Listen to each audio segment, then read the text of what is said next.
안녕하세요 여러분. 오늘 하루도 주님의 은혜와 평강이 여러분의 하루에 넘쳐나기를 축복합니다. 오늘 본문은 여호수아 18장 19장을 읽도록 하겠습니다. 이스라엘 자손의 온 회중이 실로에 모여서 거기에 회막을 세웠으며 그 땅은 그들 앞에서 돌아와 정복되었더라. 그러나 이스라엘 자손 중에 그 기업의 분배를 받지 못한 자가 아직도 7지파라. 여호수아가 이스라엘 자손에게 이르되 너희가 너희 조상의 하나님 여호와께서 너희에게 주신 땅을 점령하러 가기를 어느 때까지 지체하겠느냐. 너희는 각 지파에 세 사람씩 선정하라. 내가 그들을 보내리니 그들은 일어나서 그 땅에 두루다니며 그들의 기업에 따라 그 땅을 그려가지고 내게로 돌아올 것이라. 그들이 그 땅을 7부분으로 나누되 유다는 남쪽 자기 지역에 있고 요셉의 족속은 북쪽에 있는 그들의 지역에 있으니 그 땅을 7부분으로 그려서 이곳 내게로 가져오라. 그러면 내가 여기서 너희를 위하여 우리 하나님 여호와 앞에서 제비를 뽑으리라. 레위 사람은 너희 중에 분깃이 없나니 여호와의 제사장 직분이 그들의 기업이 됨이며 갓과 루우벤과 므낫세 반지파는 요단 저편 동쪽에서 이미 기업을 받았나니 이는 여호와의 종 모세가 그들에게 준 것이니라 하더라.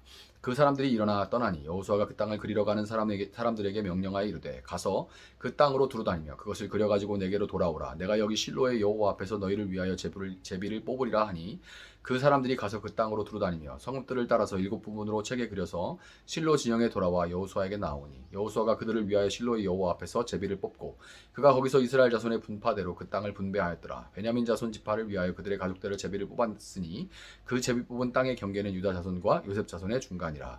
그들의 북방 경계는 요단에서부터 여리고 북쪽으로 올라가서 서쪽 산지를 넘어서 또 올라가서 베다웬 항무지에 이르며 또 그 경계가 거기서부터 루스로 나아가서 루스 남쪽에 일어나니 루스는 곧 베델이며 또 그 경계가 아달로 내려가서 아래 베토롯 남쪽 산 곁으로 지나고 베토롯 앞 남쪽 산에서부터 서쪽으로 돌아 남쪽으로 향하여 유다 자손의 성읍 기럇바알 곧 기럇 여아림에 이르러 끝이 되나니 이는 서쪽 경계며 남쪽 경계는 기럇 여아림 끝에서부터 서쪽으로 나아가 넵도와 물 근원에 이르고 르바임 골짜기 북쪽 흰놈의 아들 골짜기 앞에 있는 산 끝으로 내려가고 또 흰놈의 골짜기로 내려가서 여부스 남쪽에 이르러 엔 로겔로 내려가고 또 북쪽으로 접어들어 엔 세메스로 나아가서 아둠밈 비탈 맞은편 글릴롯으로 나아가서 루벤 자손 보한의 돌까지 내려가고 북으로 아라바 맞은편을 지나 아라바로 내려가고 또 북으로 벳 호글라 곁을 지나서 요단 남쪽 끝에 있는 염해의 북쪽 해만이 그 경계의 끝이 되나니 이는 남쪽 경계며 동쪽 경계는 요단이니 이는 베냐민 자손이 그들의 가족대로 받은 기업의 사방 경계였더라. 베냐민 자손의 지파가 그들의 가족대로 받은 성읍들은 여리고와 벳 호글라와 에멕 그시스와 벳 아라바와 스마라임과 베델과 아임과 바라와 오브라와 그발 암모니와 오브니와 게바인이 12성읍과 또 그 마을들이며 기브온과 라마와 브에롯과 미스베와 그비라와 모사와 레겜과 이르브엘과 다랄라와 셀라와 엘렙과 여부스 곧 예루살렘과 기브앗과 기랴시니 14성읍이요 또 그 마을들이라. 이는 베냐민 자손이 그들의 가족대로 받은 기업이었더라. 아멘. 여호수아 19장. 둘째로 시므온 곧 시므온 자손의 지파를 위하여 그들의 가족들의 제비를 뽑았으니 그들의 기업은 유다 자손의 기업 중에서라. 그들이 받은 기업은 베엘세바 곧 세바와 몰라다와 하살수알과 발라와 에셈과 엘돌랏과 부들과 호르마와 시글락과 벳 말가봇과 하살수사와 벳 르바옷과 사루헨이 13성읍이요 또 그 마을들이며 또 아인과 림몬과 에델과 아산인이 4성읍이야 또 그 마을들이며 또 네겝의 라마 곧 바알랏 부엘까지 이 성읍들을 둘러있는 모든 마을들이니 이는 시므온 자손의 지파가 그들의 가족대로 받은 기업이라. 시므온 자손의 이 기업은 유다 자손의 기업 중에서 취하였으니 이는 유다 자손의 분깃이 자기들에게 너무 많으므로 시므온 자손이 자기의 기업을 그들의 기업 중에서 받음이었더라. 셋째로 스불론 자손을 위하여 그들의 가족대로 제비를 뽑았으니 그들의 기업의 경계는 사리까지이며 서쪽으로 올라가서 마랄라에 이르러 답베셋을 만나 용남 앞 시내를 만나고 사리에서부터 동쪽으로 돌아 해 뜨는 쪽을 향하여 기슬롯 다볼의 경계에 이르고 다브라스로 나아가서 야비아에 올라가고 또 거기서부터 동쪽으로 가드 헤벨을 지나 엣 가신에 이르고 네아까지 연결된 림몬으로 나아가서 북쪽으로 돌아 한나돈에 이르고 앱다엘 골짜기에 이르러 끝이 되며 또 갓닷과 나할랄과 시므론과 이달라와 베들레헴이니 모두 12성읍과 그 마을들이라. 스물론 자손이 그들의 가족대로 받은 기업은 이 성읍들과 그 마을들이었더라. 넷째로 이사갈 곧 이사갈 자손을 위하여 그들의 가족대로 제비를 뽑았으니 그들의 지역은 이스라엘과 그슬롯과 수넴과 하바라임과 시온과 아나하랏과 랍빗과 기시온과 에베스와 레멧과 엔 간님과 엔 핫다와 벳 바세스이며 그 경계는 다볼과 사하수마와 벳세메스에 이르고 그 끝은 요단이니 모두 16성읍과 그 마을들이라. 이사갈 자손 지파가 그 가족대로 받은 기업은 이 성읍들과 그 마을들이었더라. 다섯째로 아셀 자손의 지파를 위하여 그 가족대로 제비를 뽑았으니 그들의 지역은 헬갓과 할리와 베덴과 악삽과 알람멜렉과 아맛과 미살이며 그 경계의 서쪽은 갈멜을 만나 시홀 림낫에 이르고 해 뜨는 쪽으로 돌아 벳 다곤에 이르며 스불론을 만나고 북쪽으로 입다엘 골짜기를 만나 벳 에멕과 느에엘에 이르고 갑을 왼쪽으로 나아가서 에브론과 르홉과 함몬과 가나를 지나 큰 시돈까지 이르고 돌아서 라마와 견고한 성읍 두로에 이르고 돌아서 호사에 이르고 악십 지방 곁 바다가 끝이 되며 또 움마와 아벡과 르호빈이 모두 22성읍과 그 마을들이라. 아셀 자손의 지파가 그 가족대로 받은 기업은 이 성읍들과 그 마을들이었더라. 여섯째로 납달리 자손을 위하여 납달리 자손의 가족대로 제비를 뽑았으니 그들의 지역은 헬렙과 사아난님의 상수리 나무에서부터 아담이 네겝과 얌느엘을 지나 락쿰까지요 그 끝은 요단이며 서쪽으로 돌아 아스노 다볼에 이르고 그곳에서부터 훅곡으로 나아가 남쪽은 스불론에 이르고 서쪽은 아셀에 이르며 해 뜨는 쪽은 요단에서 유다에 이르고 그 견고한 성읍들은 시딤과 세로와 함맛과 락갓과 겟네렛과 아다마와 라마와 하솔과 게데스와 에드레이와 엔 하솔과 이론과 믹다렐과 호렘과 벳 아낫과 벳 세메스니 모두 19성읍과 그 마을들이라. 납달리 자손의 지파가 그 가족대로 받은 기업은 이 성읍들과 그 마을들이었더라. 일곱째로 단 자손의 지파를 위하여 그들의 가족대로 제비를 뽑았으니 그들의 기업의 지역은 소라와 에스달과 이르세메스와 사알 랍빈과 아얄론과 이들라와 엘론과 딥나와 에그론과 엘드게와 기쁘돈과 바알랏과 여훗과 브네브락과 가드림몬과 메알곤과 락곡과 요빠 맞은편 경계까지라. 그런데 단 자손의 경계는 더욱 확장되었으니 이는 단 자손이 올라가서 레셈과 싸워 그것을 점령하여 칼날로 치고 그것을 차지하여 거기 거주하였습니다. 그들의 조상 단의 이름을 따라서 레셈을 단이라 하였더라. 단 자손의 지파가 그에 딸린 가족대로 받은 기업은 이 성읍들과 그들의 마을들이었더라. 이스라엘 자손이 그들의 경계를 따라서 기업의 땅 나누기를 마치고 자기들 중에서 눈의 아들 여호수아에게 기업을 주었으니 곧 여호와의 명령대로 여호수아가 요구한 성읍 에브라임 산지 딥낫세라를 주매 여호수아가 그 성읍을 건설하고 거기 거주하였더라. 제사장 엘르아살과 눈의 아들 여호수아 이스라엘 자손의 지파 족장들이 실로에 있는 회목문 여호와 앞에서 제비 뽑아 나눈 기업이 이러하니라. 이에 땅 나누는 일을 마쳤더라. 아멘. 자, 본문이 좀 길었네요. 본문만 읽었는데도 벌써 7분이 지났네. 그런데 여호수아 15장부터 17장까지 기록된 유다와 요셉 지파 그리고 요단 동쪽에서 기업을 받은 갓과 루벤 지파를 제외한 나머지 7지파를 위한 땅 분배에 관한 일련의 내용이 이어지기 때문에 한 번에 설명을 드리는 것이 낫겠다 하는 생각을 해서 본문을 한 번에 2장을 읽었습니다. 이스라엘 자손의 온 회중이 실로에 모여서 그곳에 회막을 세웠습니다. 그 전에는 길갈이었죠. 길갈 다음에 실로에 이제 회막을 세웠는데 그 진이 마지막으로 실로에 세워지게 된 거죠. 실로에 모인 이 지파들이 거기서 이제 모입니다. 모여서 여호수아의 주재 아래 5지파를 제외한 나머지 지파의 땅 분배를 놓고 다시 제비를 뽑게 됩니다. 다시 제비를 뽑아요. 우리는 근데 이미 여호수아 14장에서 제사장 엘르아살과 여호수아 그리고 각 지파의 족장들이 모여서 땅을 분배하고자 제비를 뽑았다는 것을 알고 있습니다. 그런데 왜 다시 제비를 뽑는 일이 생겼을까요? 유다와 요셉 지파 그리고 에브라임과 므낫세 반지파죠. 므낫세가 땅을 분배받은 이후에 나머지 7지파는 자신들이 뽑은 남아있는 땅이 마음에 들지 않았기 때문에 그 땅에 정착하러 떠날 생각을 하지 않았고 그렇게 차일피일 시간만 가고 있는 상황이 된 거예요. 5지파는 요단 동편과 서편에서 땅을 이미 받았는데 그러고 나니까 자기들에게 남은 분배된 땅이 제비 뽑아 받은 땅이 마음에 안 드는 겁니다. 그래서 안 간 거예요. 여호수아는 그러고 안 가고 그렇게 복지부동하고 있으니까 특단의 조치를 내리는데 각 지파들로부터 3명씩 뽑아서 남은 땅을 그들이 전에 제비 뽑아 받은 대로 7등분으로 나누고 직접 가서 발로 밟으면서 그대로 그려서 가져오라고 한 거예요. 가져오면 이제 내가 제비를 뽑아서 다시 너희에게 줄게. 이제 직접 눈으로 가서 보고 발로 밟고 와. 안 그랬으니까 가보지도 않고 어떻게 아냐 이렇게 얘기한 거죠. 각 지파에서 뽑힌 사람들은 직접 발로 밟으면서 그 땅을 두루 살피고 돌아왔고 자신들이 보고 들은 것에 대해 자기 지파의 사람들에게 전해줬겠죠. 이제 얘기를 했을 겁니다. 뭐도 있고 거기 뭐 토질은 어떻고 뭐 언덕이 있고 계곡이 있고 뭐 이런 얘기들 했겠죠. 항상 이게 남의 떡이 커 보인다고 유다와 요셉 지파가 알짜배기 땅은 다 가져갔다고 생각하고 의욕을 상실하고 있던 각 지파 사람들은 그들이 이제 3명씩 갔다 왔잖아요. 전해주는 얘기를 들으면서 자신들이 받게 될 땅에 대한 기대감이 부풀게 되었습니다. 더한 건 뭐냐면 여호수아가 참 지혜로운 게 그 나눈 대로 너희들이 가서 그 땅을 보고 와 이게 아니고 보고 오면 다시 제비를 뽑을 거야. 7개를 또 이렇게 막 이렇게 돌려가지고 뽑아주는 거죠. 어느 게 걸릴지 몰라요.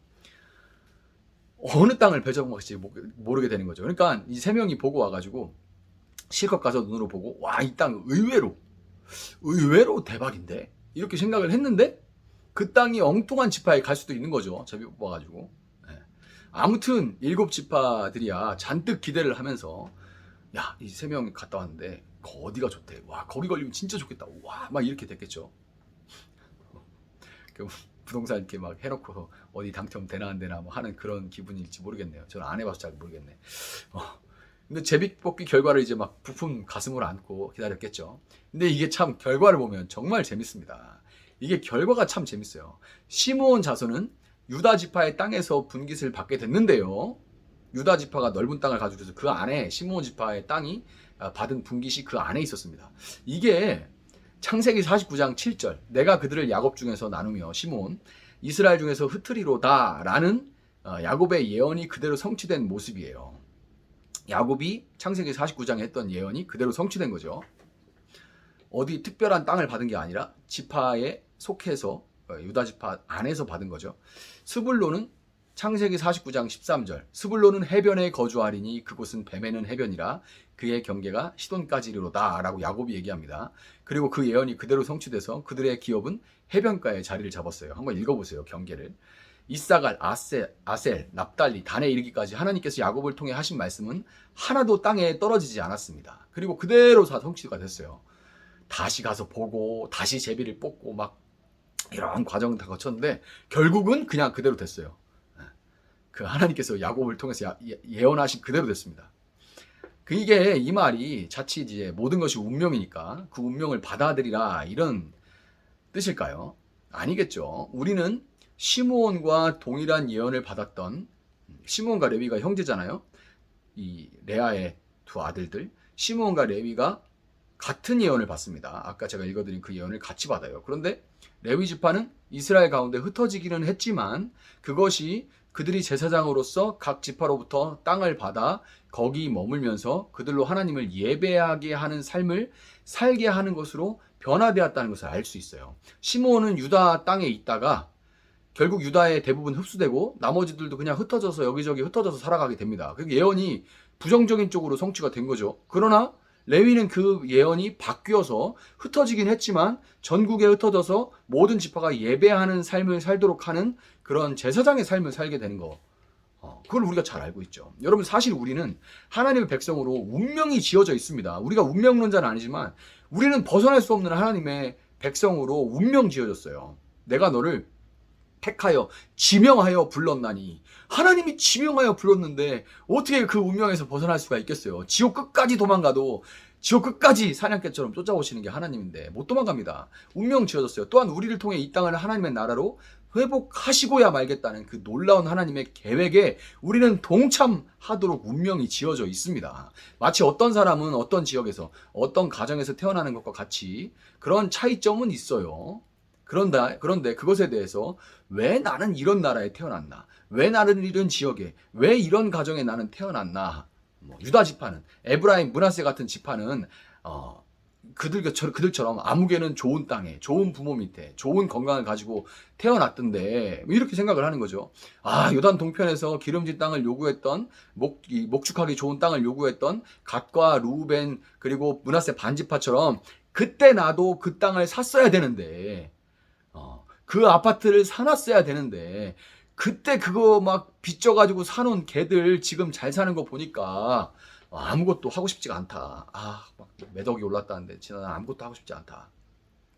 이렇게 생각하고 주저앉아 있는 것은 마치 이미 받은 땅을 두고도 여호수아의 독촉이 있을 때까지 꼼짝도 하고 있지 않던 이스라엘과 같은 그런 답답하고 미련한 모습입니다. 여러분 마치 여호수아가 3명의 대표에게 직접 그 땅에 가서 땅을 그려오라고 했을 때 그게 다른 땅인가요? 그려오라고 한 것으로 어떻게 됐어요? 그들로 인하여 이스라엘의 마음에 기대감이 차올랐고 차올랐던 것처럼 똑같이 원래 분배받은 땅인데 가서 보고 와서 이렇더라 이렇게 얘기를 하니까 그 얘기에 마음이 확 바뀐 거죠. 그러니까 중요한 게 뭐냐면 우리가 우리에게 맡겨주신 땅을 어떻게 바라보냐 이게 중요한 거예요. 내게 맡겨주신 땅이 그것이 내 인간적인 생각으로 크든 작든 어떤 배경이든 뭐 이런 거 관계없이 내게 맡겨주신 땅이 얼마나 귀한 땅이고 하나님께서 이 땅을 하필이면 나에게 맡기시고서 원하시는 것은 무엇인지 이거를 생각할 때 우리는 하나님께 감사할 수 있고 그리고 기대할 수가 있게 되는 거예요. 그때 우리가 타인과의 비교와 뭐 우월감이나 열등감에 덫에 걸려서 무기력의 감옥에 갇혀 있게 되는 것이 아니라 그때만 우리는 하나님께서 우리를 통해 당신의 말씀을 그대로 성취해 가시는 그 성실하신 하나님의 모습을 보면서 감사하고 기뻐할 수 있게 되는 겁니다. 여러분 땅을 기업으로 분배받은 것 자체와 실제 순종하는 삶, 그 삶으로 분투하는 삶으로 그 땅을 취하고 가나안 원주민들을 몰아내고 그 땅의 풍속에 물들지 않고 하나님을 드러내면서 사는 것은 분배받은 것과 그렇게 살아가는 것은 다른 이야기예요. 유다와 요셉 지파에 비해서 강 건너 땅에 비해서 내가 받은 것이 내가 보기에 어떠한 것이 아니라 그럼에도 나를 충성되게 여기셔서 그 땅을 내게 맡겨주신 하나님의 은혜를 생각하면서 순종하는 삶, 여러분에게 지금 어떤 땅을 분깃으로 주셨든지 순종하는 삶으로 맡겨주신 그 땅을 정복해 나가는 여러분들이 될 수 있기를 예수님의 이름으로 축복합니다. 잠시 기도하겠습니다. 사랑하시는 하나님 감사합니다. 오늘도 저희들에게 이렇게 말씀으로 하루를 시작할 수 있게 하시니 감사합니다. 하나님, 우리들이 자칫 잘못하면 세상 정신에 빠져서 사로잡혀서 하나님께서 우리에게 모든 것들을 베풀어 주셨음을 믿지 않고 내가 가진 것이 늘 작아 보이고 불평하고 그리고 아무것도 하기 싫은 무기력에 빠질 때가 참 많습니다. 이제까지 무엇을 했는가라는 생각이 덮쳐올 때 그냥 이대로 더 이상 뭐 아무것도 하고 싶지 않다 하는 그런 생각에 사로잡히고 때로는 어떤 우월감에 때로는 열등감에 사로잡혀 힘들 때가 참 많은 것을 고백합니다. 기준이 세상에 두어서는 다른 사람에게 두어서는 언제나 우리는 이렇게 고통받는 삶을 살 수밖에 없음을 고백하는데 그게 아니라 하나님 내가 무엇이간데 나를 택해 하나님의 자녀 삼아주시고 백성 삼아주시고 내가 무엇이간데 내게 맡겨주신 이 분깃을 통하여 하나님의 나라를 이루어 가시고자 하는 그것을 나에게 충성되게 여겨 맡겨주셨다는 것을 기억하고 모든 것을 하나님 감사하고 은혜를 생각하며 하나님을 더 크게 보며 하나님 나라를 위해서 우리가 살아갈 수 있도록 하여 주시기를 원합니다. 그렇게 행하실 주님을 찬양하며 감사하며 예수님의 이름으로 기도합니다. 아멘. 오늘 주신 말씀 붙들고 계속해서 기도합니다.